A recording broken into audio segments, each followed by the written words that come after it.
its beginnings in the little garage, Apple has taken the globe by storm. Over the last 2 decades, Apple has spectacularly risen to the top, boosted by a succession of successful product introductions that began with the late Steve Jobs' return to the lead and has been maintained by his successor, Tim Cook. Apple's growth has been one of the most remarkable corporate turnaround stories in American business history. And now, thanks to products like the iPhone, iPad, and Mac line of computers, the brand has accomplished the previously unthinkable. It is the first to have a $3 trillion market cap. ICO, iMac, and an iPod, 2 products and a person that helped right a sinking ship. After failing to differentiate its products in the 1990s, the corporation found itself in dire straits. Apple's rise from near bankruptcy to the world's first $3 trillion company has been fueled by 2 executives who have headed the company for the past 2 decades. Jobs' preference for rapid innovation and design prioritization resulted in several smash hit products, and his successor, Tim Cook, was able to build a successful company on top of that. In retrospect, the first iMac was the company's first true hero product, and it was the first to be released after Jobs returned to the company and managed to bring it to profitability. In August of 1998, the iMac was released to much applause. The computer appeared friendly, and its translucent plastic shell, which reminded me of a toy, helped it stick out among a sea of beige competitors. The machine signified to investors that the corporation had entered a new phase, one that prioritized design and user experience over Me Too products. During the 1998 holiday season, it was the best-selling desktop computer. Within 3 years, Apple has sold 5 million iMacs, which helped to stabilize the company's finances. Apple was able to seek out new revenue streams because of the financial certainty provided by the iMac's popularity. The corporation developed a digital hub concept focused on the iMac, which would be used to connect and manage peripherals. Apple spotted a market opportunity in digital music and decided to take a bet. The iPod, a device that represented Apple's design language, would be introduced. Other MP3 players at the time were clumsy and difficult to use, whereas this one felt premium. Apple linked it with their new iTunes software, which made purchasing and listening to music a breeze when it had previously been a pain. The device had become a craze by 2007. Headphones used to be black before Apple came along. Apple marketed the iPod by promoting its white headphones in an advertising campaign. The white headphones were highlighted by blacked-out figures dancing over colorful backdrops. At its peak, the device accounted for more than half of Apple's revenue.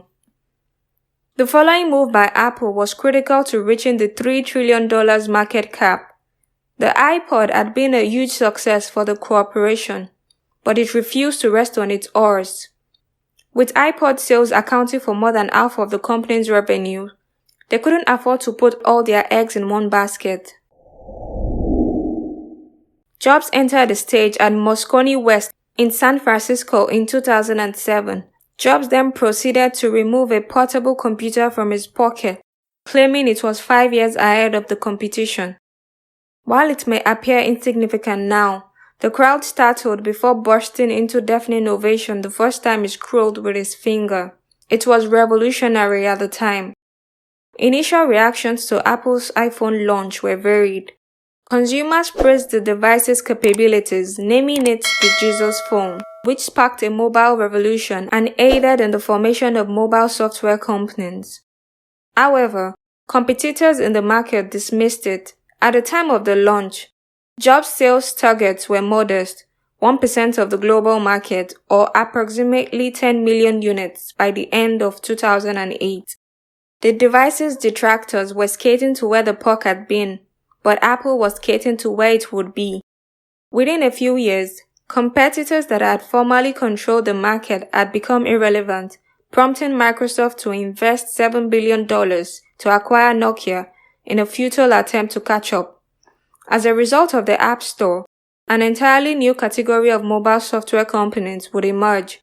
Uber, Robinhood, and Spotify would all go on to become billion-dollar businesses in their way. Since the beginning of manufacture, Apple has sold 2.2 billion iPhones. The iPhone and the launch of the App Store generated hundreds of billions of dollars and contributed to the creation of a platform that allowed firms such as Facebook and Netflix to grow. Tim Cook broadens the company's product categories and revenues. Apple's growth grew when it entered new products categories. The corporation joined the tablet computer market with the release of the iPad in 2010. Around this time, Apple's valuation exceeded $200 billion for the first time. The business now sells 3 different versions of the gadget and controls 1/3 of the tablet market. The iPad will be the company's final new product category under Jobs' leadership. Jobs died of cancer 6 months after stepping down as the CEO due to his sickness. Many were concerned that the business would suffer without its visionary CEO at the lead, but it appears that his last brilliant idea was to put Tim Cook in charge. Cook led the business into the wearable sectors in 2015, launching the Apple Watch in the same venue where Jobs had introduced the original iPhone. The product proved to be yet another commercial success for the corporation. Apple would continue a trend established with the iPad by entering a new product segment and dominating any competition. According to Canalys data, Apple Watch accounted for 31.1% of global wristwatch shipments in the second quarter of 2021. None of Apple's competitors in the field were able to come up with anything more than a 10% share. That same year, the company's market capitalization reached $700 billion, more than doubling in value in only 5 years. Additional products would be released later. When Apple released the iPhone 7 in 2016, they bravely removed the device's headphone jack. The firm was anxious to sell phone users a solution to the problem it had just created by releasing the AirPods. The device was a smashing success, with the AirPods expected to sell their 100 million units this year, accounting for 5% of Apple's total revenue, getting ahead of the competition. By 2018, the firm had become the first in the United States to be valued at $1 trillion. 2 years later, its value had more than doubled. Because the pandemic has caused many to work from home, they have chosen to use Apple's products. The company's revenue has skyrocketed, allowing it to reach a mind-boggling $3 trillion market capital. Stocks move up and down, and things may be different tomorrow, but I thought it was worth a minute of reflection today, the company's late founder once stated, and it's a fair bet the folks at Apple are doing just that.